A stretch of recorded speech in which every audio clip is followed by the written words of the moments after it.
Y bien, estamos ahora con Juan Mendoza, quien es director de la Maestría de Economía de la Universidad del Pacífico, quien ya ha hecho estudios sobre el gasto militar y en esta ocasión ha presentado unos gráficos, unos estudios acerca del gasto en seguridad en el Perú, y descubriendo cosas interesantes. Juan, ¿cómo está? Buenas noches, ¿cómo le va? ¿Qué tal? Bien, gracias. A ver si podemos comenzar de frente con los gráficos, porque no tenemos mucho tiempo. A ver... hay un gráfico que nos habla del presupuesto. No, este no es el primer gráfico, pues hay que ponerlos, ¿podemos ponerlos en orden, por favor? Pero igual, ahí está. Ahí está. Ese es el presupuesto asignado al Ministerio del Interior como porcentaje del producto y como porcentaje del presupuesto del Gobierno Central. Y vemos una tendencia desde el año 2000 de caída, ¿no? Que continúa la tendencia que ya teníamos desde antes, ¿no? Digamos, entre el 70 y el 2000 el sector interior recibía más o menos 10% del presupuesto, ¿no? Pero es cierto que se aumenta el presupuesto, pero lo importante es cuánto representa en función del producto, que es lo que se tiene que cuidar, y cuál es el esfuerzo, ¿no? Que es en porcentaje, como porcentaje del presupuesto del Gobierno Central. Bueno, si se ha disminuido el porcentaje, el presupuesto de... Esto es de Interior, el Ministerio del Interior. Sí. El Ministerio del Interior como parte del presupuesto nacional y como parte del PBI. ¿Qué otros sectores han incrementado su participación en el presupuesto nacional? Bueno, el gobierno hace otras cosas ahora, ¿no? Hace estos programas de redistribución de ingresos, etcétera, ¿no? Porque, digamos, lo que estas cifras nos revelan, y también las cifras sobre el gasto militar, es que los sectores, digamos, por los cuales existe el Estado, ¿no? Los fundamentales, que son, primero, seguridad interna, claro, porque para eso tenemos Estado. Esa es la razón del Estado, esa es la razón de ser del Estado. Si no tuviéramos, si no, realmente podemos hacer muchas cosas privadas, pero lo que no podemos hacer es cuidarnos. Claro, lo hacemos muy mal, porque si juntamos todos los recursos que asignamos privadamente a la seguridad, en realidad no es problema de recursos necesariamente, sino que están mal utilizados, ¿no? No, pero sí, usted lo que me acaba claro, de señalar... el problema son recursos públicos, pero hay un montón de esfuerzo privado para protegerse. Hay otras cosas que hace el Estado, ¿no? Tampoco es un problema de falta de policías. A ver, el segundo gráfico gráfico podemos ver el número de policías por 100.000 habitantes, y nosotros tenemos más policías que Chile. No tenemos el segundo gráfico, por favor. El que tenían antes, no importa. Ahí está. Tenemos más policías que Colombia, que Chile, que Estados Unidos, que Japón, que la Eso mayoría es una de los gran países. novedad, yo pensé que no era así. No, así que no necesitamos más policías, lo que necesitamos es policía que funcione, y para que funcione necesita estar bien remunerada. Y si podemos poner el siguiente gráfico, bueno, o el que tenga, acá está. Estas son remuneraciones en dólares, comparando solamente con el vecino, con Chile. Con Chile. Más o menos, con oficiales es peor, menos del 30%. ¿no?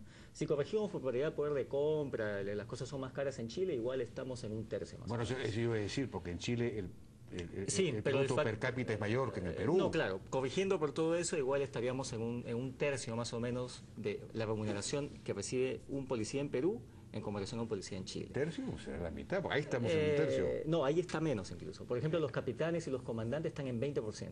Ah, bueno. Así que, y eso, entonces... Sí, y claro, estos son remuneraciones. Si vemos pensiones, ¿qué es lo que acaba de hacer? No, ya no tengo gráfico de eso. No, pero tenemos uno más que suboficiales. De suboficiales, y de los policías mismos. Sí, eso es peor todavía. Dramático. Sí, dramático, ¿no?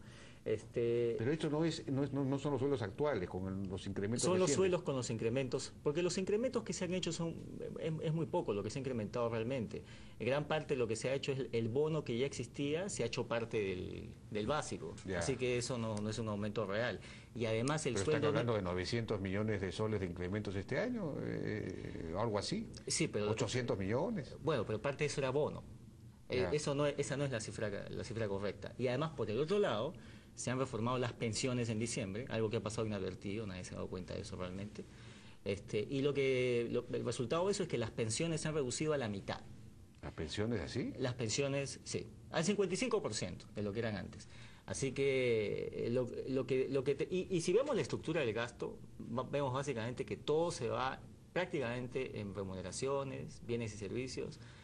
Gasto de capital son como 6% en los últimos, 3%, 6% este año, 3% en los últimos 10 años en promedio. No, además sin ninguna capacidad de gasto. Sin ninguna capacidad, sí, sin ninguna capacidad de gasto, no se ejecuta, etcétera. El año 2011 se ejecutó el 7.6% del gasto en inversión. Sí, es claro. Una cosa ridícula. El año anterior se había ejecutado el 24%. Poquísimo. Aunque el último año creo que han ejecutado un poco más.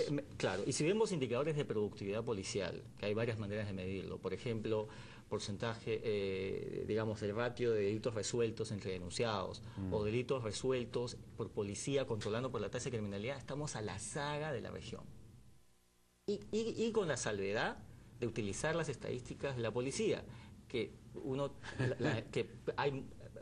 hay que tomarlo con pinzas, porque no son datos buenos. Tenemos ahora los datos del Ministerio Público que nos indican que probablemente hay mucho más delincuencia de la que se reporta, ¿no?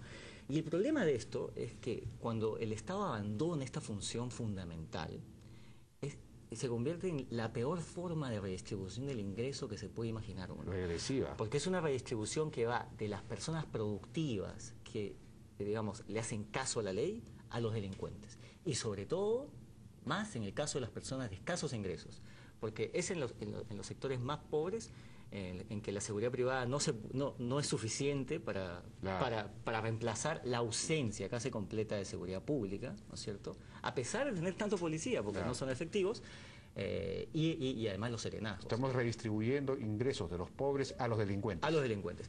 Por otro lado, lo que necesitamos es liderazgo, para que todos estos recursos que asignamos a la seguridad se centralicen. Cuando en Europa, comienzo del siglo XIX, se dieron cuenta que necesitaban policías modernas, lo primero que hicieron fue centralizar los serenazgos que había en las especies de serenazgo, en Londres, en París, en Berlín, en Roma, ¿no? Entonces, hay más o menos 500 millones de soles todos los años de serenazgo. Por favor, los serenazgos funcionan más o menos. Bueno, lo que pasa es que necesitamos que todos los recursos se centralicen. ¿Por qué hay serenazgos? Tenemos serenazgo porque no funciona la policía. Así es. Mientras tengamos serenazgo estamos mal. Pero lo más importante es que la decisión tiene que ser centralizada. Si la decisión no se hace centralizada, la seguridad es un bien público y el bien público tiene que ser provisto por el Estado. Bueno, pero... ¿no? La provisión efectiva la puede ser un privado, pero la decisión de proveer el recurso tiene que ser pública. Y acá, digamos, tenemos tanto serenazgo... No entiendo bien, es decir, ¿estamos hablando de que los recursos que se usan en los serenazgos sean administrados por la policía? No, que... Por un ente central, ¿no es cierto?, que tenga que... Por ejemplo, los serenazgos, ¿por qué no son eficientes?